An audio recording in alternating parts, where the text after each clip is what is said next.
अक्सर mutual fund को लेकर जो एंट्री होती है वो तो कोई ना कोई करवा देता है, कभी दोस्त के जरिए, किसी रिश्तेदार के जरिए, किसी एडवाइजर के जरिए म्यूचुअल फंड तो ले लिया जाता है, लेकिन समय पड़ने पर ये कोई नहीं बताता कि इसका रिडम्पशन कैसे करना है।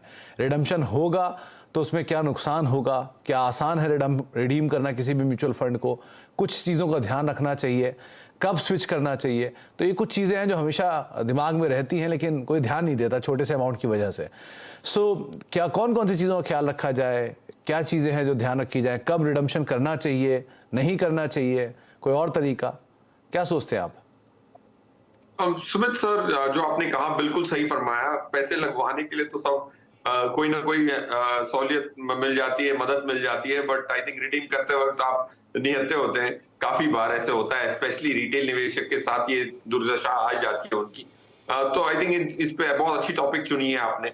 जब आप रिडेम्पशन करते हैं, पॉइंट वन, तो आपको पहले तो आपको ये देखना है कि रिडेम्पशन किस फंड से निकाल रहे हैं आप। अगर आप डेट से निकाल रहे हैं तो अलग रूल्स होंगे, अलग प्रिंसिपल्स होंगे। इक्विटी से निकाल रहे हैं तो अलग रूल्स और प्रिंसिपल्स का आपको ध्यान रखना है। अब देखते हैं कि इक्विटी, जब भी आप कोई पैसा निकाल रहे हैं तो आपको तीन चीजों का ध्यान रखना है। एक तो उसकी जो टैक्स इंपैक्ट है, क्या है, लॉन्ग टर्म में है, शॉर्ट टर्म में है, क्या होगा, आपकी क्या टैक्स की लायबिलिटी आने वाली है। That's point one.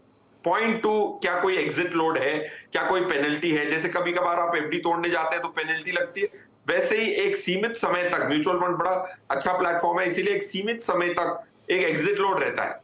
अगर उसके दौरान अगर आप निकालते हैं तो आपकी थोड़ी सी जो एनएवी है वो डिडक्ट कर दी जाती है। अगर 100 रुपए आपको मिलने थे, सिर्फ 99 मिलते हैं इक्विटी फंड्स में। अगर एक साल के पहले अगर आप रिडीम कर लेते हैं तो टैक्स देखना है, एग्जिट लोड देखना है, और तीसरा आपको देखना है कि क्या ये आप पैसे जो निकाल रहे हैं वो सही समय है कि नहीं है। काफी बार जब मार्केट गिरती है तो लोग थोड़े भावुक हो जाते हैं, यार इतने सालों से मैं वेट कर रहा हूं, पैसे बने नहीं है, तो निकाल लेते हैं। और ज्यादातर लोग निकालते हैं ट्रफ में, सबसे नीचे की तरफ में। तो वो एक देखना बहुत जरूरी है, वैल्यू, टैक्स और एग्जिट लोड। शुरुआत में तीसरे के साथ ही करूंगा जहां पे सबसे ज्यादा सवाल आते हैं। बाजार गिर रहा है, क्या फंड से पैसे निकाल ले? ये पहला सवाल हर आदमी पूछता है जब बाजार गिरता है तब। इसका उलट होना चाहिए, जब बाजार चल रहा हो तब आप एक बार को निकाल सकते हैं, लेकिन जब गिर रहा हो तो निकालने की क्या जरूरत है। तो फिरोज सर, एक तरह का जो निवेशक नया ऐड हुआ है वो है ईएलएसएस के अंदर, इक्विटी लिंक सेविंग स्कीम के अंदर, और उसमें 5 साल का लॉक इन यूजुअली आमतौर पर निवेशक लेकर चलते हैं। तो जो निवेशकों ने नया नया निवेश किया, 5 साल में उनको रिटर्न नहीं मिला तो उनका पेशेंस टूटना शुरू हो जाता है। तो क्या करें? पहली चीज तो क्या 3 साल के अंदर निवेश से निकल जाएं, या अगर निकलना चाहते हैं तो क्या करें? ईएलएसएस के लिए बिल्कुल नियम अलग होते हैं, तो उसको अगर आप सिंप्लीफाई कर पाए तो। यस, सुमित जी, जैसे आपने कहा ईएलएसएस के पूरे नियम अलग होते हैं। 3 साल की मैंडेटरी लॉक इन होती है। अगर आप उससे बाद भी रहना चाहें तो रह सकते हैं, बट मेरे हिसाब से कोई भी स्कीम में आपको वॉलंटरीली लॉक इन नहीं रहना है। अगर 3 साल की समय है तो 3 साल बाद उसी पैसे को एक बार रोटेट कर देंगे। अगर स्कीम अच्छी भी है तो एक बार निकाल के डाल देंगे तो उसी पैसे से दूसरी बार टैक्स की आपको रियायत मिल जाती है। तो काफी बार हम तो ये रेकमेंड करते हैं, अगर समझिए कि आपने 1.5 लाख रुपए एटीसी का ईएलएसएस में लगाया और 3 साल बाद वो 2.5 लाख हो गया, अमूमन बोल रहा हूं। अब वो 2.5 लाख रुपए आप उसको कंटिन्यू कर सकते हैं, उसमें से 1.5 लाख रुपए अगर आपको स्कीम पसंद भी हो तो एक बार निकाल लीजिए। 2 दिन बाद वही 1.5 लाख अगर आप डाल देंगे तो अगले उस साल का भी आपको टैक्स की छूट उसी सेम 1.5 लाख से मिल जाएगी। So that's point one. Point two, ELSS में आपको ये देखना है कि हर किस्त जो है उसके 3 साल होने होते हैं। काफी बार एसआईपी के माध्यम से अगर आप एसआईपी करते हैं, ईएलएसएस स्कीम में करते हैं, तो अगर आपने आज अगर एसआईपी चालू की तो आपकी टोटल पूरी किस्तों को एग्जिट फ्री होने में 6 साल लग जाएंगे, क्योंकि आखिरी जो 36वीं किस्त है उसको भी 3 साल क्रॉस करना है।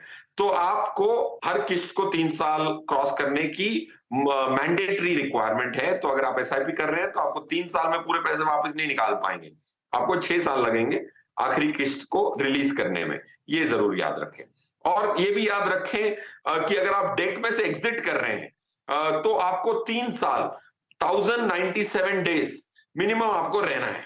अगर वो नहीं रहते तो आपको मार्जिनल टैक्स रेट लग जाता है। काफी बार ये हमने देखा है, एचएनआई लोग भी एक रिडीम करना भूल जाते हैं और 10-15 दिन पहले निकाल लेते हैं।